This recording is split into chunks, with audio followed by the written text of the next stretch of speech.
स्वानंदीने घेतली अधीराची बाजू।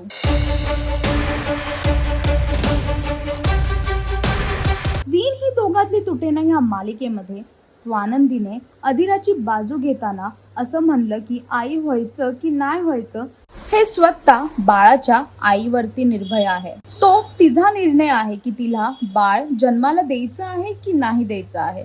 लोके कितीही काहीही म्हणलं तरी हा एका आईचाच निर्णय असायला हवा की तिला मूल जन्माला घालायचं आहे की नाही। आणि अशाच प्रकारे स्वानंदी अद्रिजाची बाजू घेताना दिसत आहे।